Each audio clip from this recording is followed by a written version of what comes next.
All this talk about Zion Williamson and RJ Barrett, and well deserved, might I add. Let's not forget though, Duke has one other top 5 talented freshman on their roster in Cam Reddish.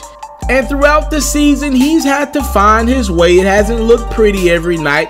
This guy's used to being the leader of a team, but not only does he step back 1 spot, he had to step back 2 spots, and sometimes 3 spots when Trey Jones is running the show. So this is a big adjustment for a guy in Cam Reddish. He's still averaging 14 points for Duke, still giving you about 4 rebounds a game, a couple assists. His usage rate will go up at the next level. Cam Reddish can score the basketball when he wants to. Let's make that clear.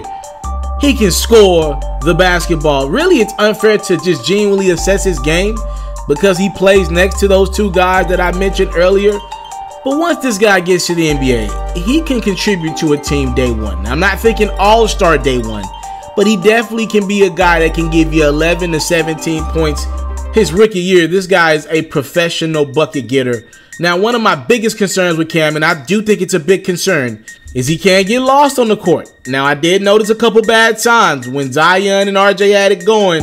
Sometimes on the court, I did forget that Cam Reddish was out there. I would love to have seen him make an impact defensively on some of these games when he's not scoring the basketball or getting a lot of touches. I did not see that his freshman year at Duke defensively. That might be a bit of concern. He played passing lanes well, but I would have liked to see him impact the game more. Moving around, screening, like I would have wanted to see more of that from Cam this year.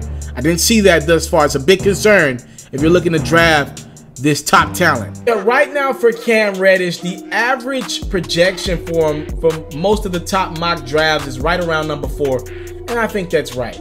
You know, he can go in day one and get you some buckets. He can do that. That's what he's going to do. That dude 3-point shot, I wouldn't be surprised if he's a legit lethal sniper from the 3-point line in the NBA. Point guards are going to love playing with him. You give him the ball in transition, you can count it. It's going down the bottom of the nets, right? No matter where his game is at, that dude's not going to lose the confidence in that shot. He's got some Carmelo Anthony intangibles in him. He definitely doesn't have the weight that Melo had on him, you know, and I do think he needs to put on some muscle.